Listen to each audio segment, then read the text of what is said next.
Hello, it's Andy Graham of mythinkingproblem.com and hobotraveler.com. I wanted to I got some children here. I'm in Lomé, Togo, at the beach, trying to find a quiet spot to do this. I feel kind of compelled today to talk about lying. There's 10 commandments, and one of them says to not lie. And generally, overall, as best I can tell, it's a major problem. But I think more of a problem is the shame associated with lying. And I see that a lot of people go through what I call a shame-blame cycle. Fortunately or unfortunately, I'm a recovering alcoholic, and I've been sober now for about 25 years. Actually, almost 26. And the problem with, well, the solution to getting sober was quite easy. You have to get a correlation between what you say and what you do. Now, me, I cleaned the slate and just kept my mouth shut until I learned how to tell the truth. And after you get sober, you stay sober for a long time, finally you realize that, shoot, all the sober people, all the people that drink, everybody you're around lies all the time. But again, that's not the big problem. The problem is the shame cycle. Once they tell a lie, if they get caught,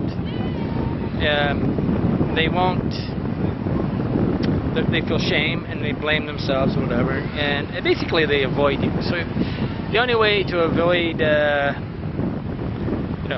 if you have friends that lie to you, you have to allow them to lie and just nod your head and accept it. And it's kind of a vicious circle, because what you want is a friend that tells you the truth and stops lying to you. I mean, exaggerations, there's all bunches of nuances of lies, right? You can have dishonesty by omission, you can have so many ways of tweaking the truth. Now, I'm not really concerned about that, but I do know that there's a rise of what they call like the clever lie. Basically, people trying to maneuver other people by being clever. It seems to be growing. But the big problem here is I enjoy having friends, and I would like to have more friends that are capable of being direct, admitting who they are, even saying, hey, I'm a jerk, I do this, I do that, and not be just toxic shame full of things.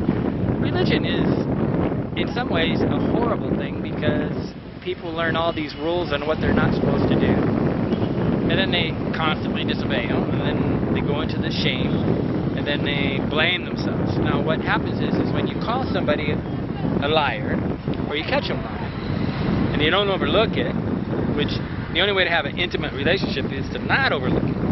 But what happens is that it takes them about, I think on average, around 30 days to 90 days to forget it, according to how bad their lie is, right? And how much shame they have.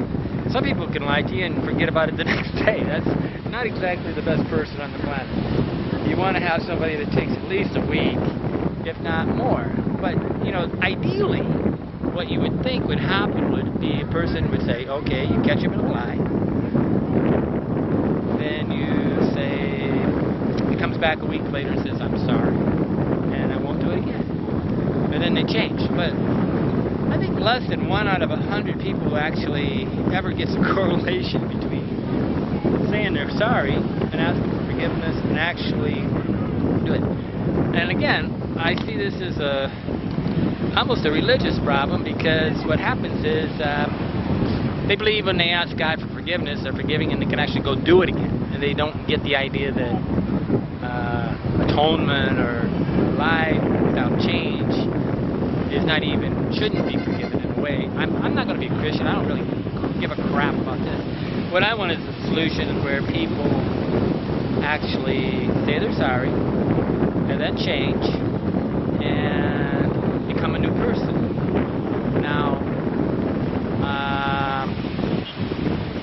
I don't see this happening very often, and I'm not sure but what it's getting we're overlooking so many lies. Like the internet is just so full of lies, and it's become such a common thing to overlook the lie that it becomes incredibly difficult to have a good friend and an intimate relationship where you can constructively go through situations where you do catch the person in a lie, but you say, hey, you know, you're bullshitting me, stop it. And they go, yeah, you're right, I kind of bullshitted you there, and I'm sorry. And you grow in the relationship. But the shame-blame cycle, which is one thing I've seen for years, because after I started to get a good correlation between what I say and what I do, definitely I lie, I exaggerate, I do things that I shouldn't do, and probably things that I'm ashamed of and all this stuff, but generally, I refuse to do any of these shameful behaviors because I can't deal with the monkey on my back, and if I want to stay sober, I got to keep that monkey off of me. It's not a luxury, it's a need. Me drinking is suicide. Okay, but shame-blame cycle seems to last between 1 week to 3 months, and then almost everybody forgets what they did within 3 months, and they sort of just like, because you really don't remember lies, which is an interesting thing, and eventually you look at the person in the eye and you can't remember what you did to them, right? And they kind of forget too. Now, the person that cannot forgive a person for a lie is just as sick as the person that did the lie. If a person comes to you and truly changes and wants to give up lying to you, I always want to temper this because there is no such thing as an honest person, okay? There's levels to this. I got a bunch of little kids around me, so it's a little thing. One reason why I love kids is because they just say, what you see is what you get. Okay? Adults learn to lie, and that's the transition to adulthood.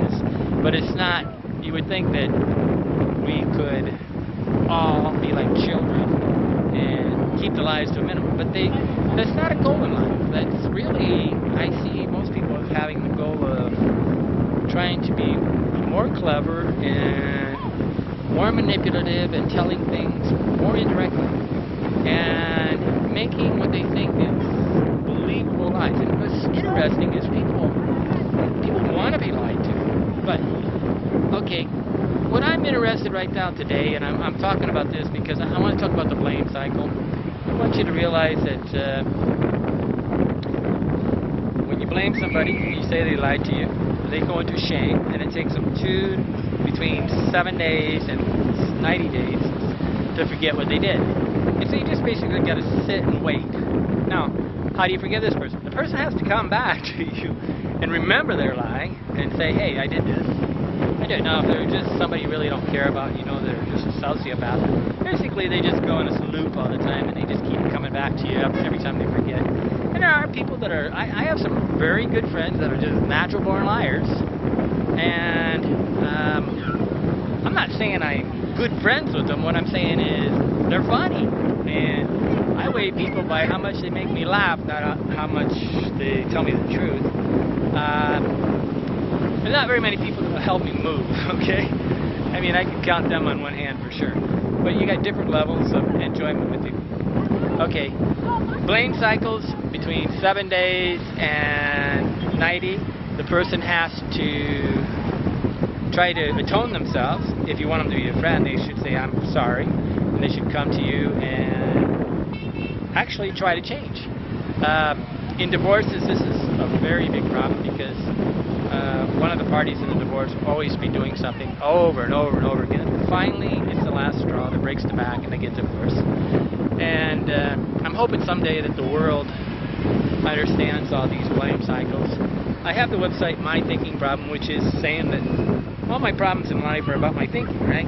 So I have these thinking problems, and the solution is to change, not a sustainable change, not just a one-time forgive me and then go back and do it again.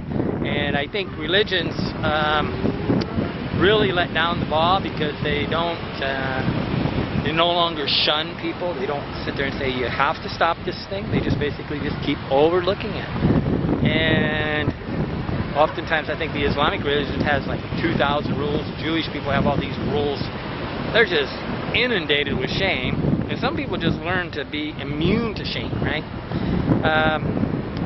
The goal isn't to be clever. The goal is to be direct, honest, and then you have more friends. I'm always disappointed in people because I don't see what you call like the greatest generation, World War II value systems being promoted. I see cleverness being promoted, and it's worrisome. But I'm not really worried. All I have to do is worry about me today. Okay, Andy Graham of My Thinking Problem, or Hobo Traveler, talking in Lomé, Togo, on the other side of the planet, talking about the shame-blame cycle, which lasts between 7 and 90 days.